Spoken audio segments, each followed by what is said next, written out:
Hello everyone, this is Sadia from Promi. Welcome back here at OngkoBiggan. In today's class, we will be learning transformation of sentences. Transformation of sentences for your SSC and HSC is once again a very important topic, and you have to understand many different types of sentences when you want to learn this topic thoroughly, because all of them are not possible to be explained in one video. So in today's class, we will be considering only three types, which are simple, complex, and compound, meaning that these are the three structures of the sentence. So simple, complex, and compound is once again a very long topic. So in today's video, we have summarized it into part 1, and make sure you also watch part 2 after you're done with this topic. So without any further ado, let's get ahead with our class today. To start off, we have to understand what a simple sentence is and what a complex sentence is and what a compound sentence is. A simple sentence is whenever there is just one particular sentence which is in the subject structure, then there is a verb and followed by an object with an extension. A compound sentence is whenever there are 2 or 3 or even more simple sentences which are joined together by comma, semicolon, or any other punctuation marks, or they are joined by conjunctions, or they are joined with other pronouns, prepositions, or in that case we can also say different clauses. And we see the complex sentence. Complex sentence generally has 2 or 3 different clauses together, which makes it complex, because we know that in that case there will be different subjects, there will be different verbs. So that is what we mean by a complex sentence.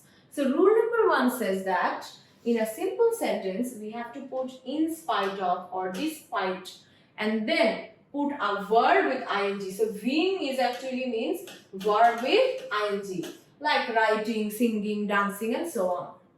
For a complex sentence, there has to be though or although or even though.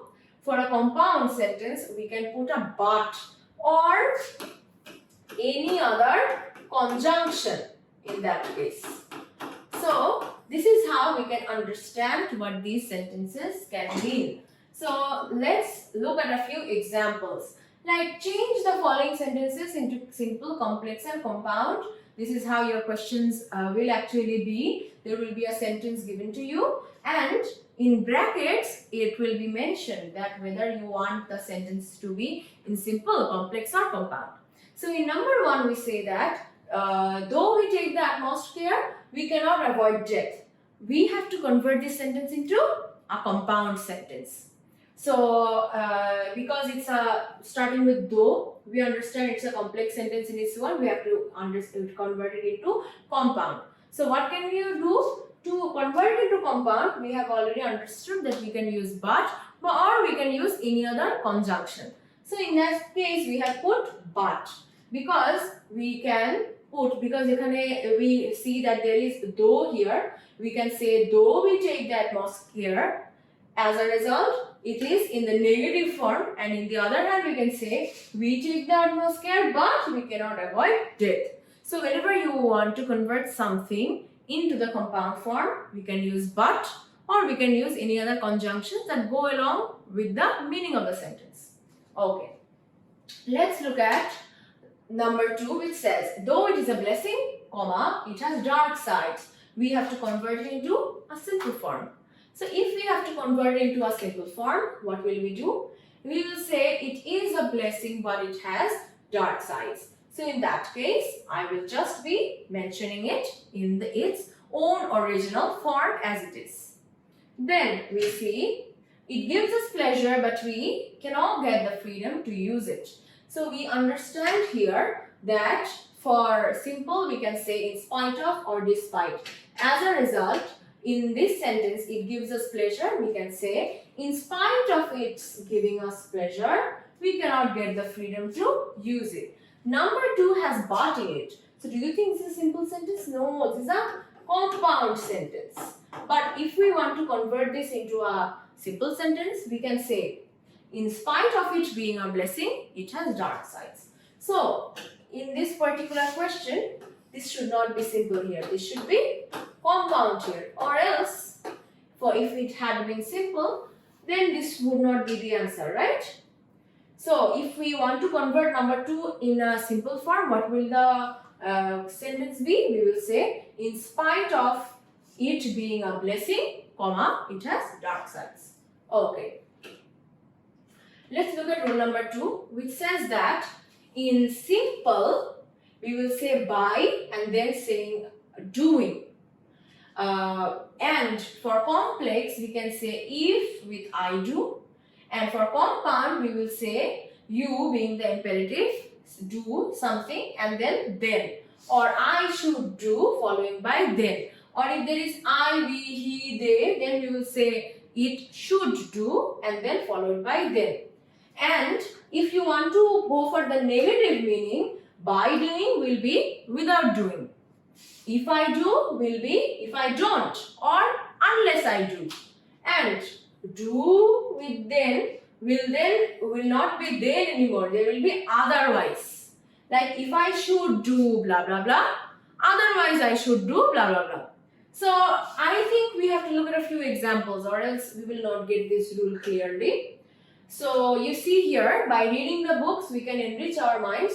We have to convert this into compound. And what have we learned? For compound sentences, there should be if I do this, then I should do this. This is how you should convert it.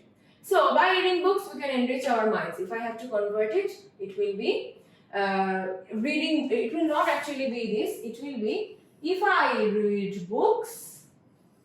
I'm writing number 1 for you. If I read books, comma, it can help us enrich our minds. Okay? So this will be number 1. Okay. Then we see for number 2, if we use time properly, we can be benefited. We have to convert this into a simple form. So in this case, we have to convert this into a simple form by either saying by doing or without doing. So what did we say? We said by using time properly, we can be benefited. This is how it becomes a simple sentence. For number 3, if you watch television, you can learn many things. You have to convert this to a simple form. So we know for a simple form, we will say by and then follow it. So if we will say by watching television, you can learn many things. Okay. For number 4, without a computer, we cannot imagine our modern life. So we have to convert it into a complex form. So what did we learn in complex form? We have to convert it with if I do. So in this case, without a computer, we cannot imagine our modern life. This will be converted to if we don't use the computer, we cannot imagine our modern life. Okay. Number 5 says, use it or you cannot keep pace with the modern world. So in this case, once again, we will say if. If you don't use it, you cannot keep pace with the modern world. So you see how in rule number 2, we have converted using these methods that we have already been summarized in rule number 2. Okay.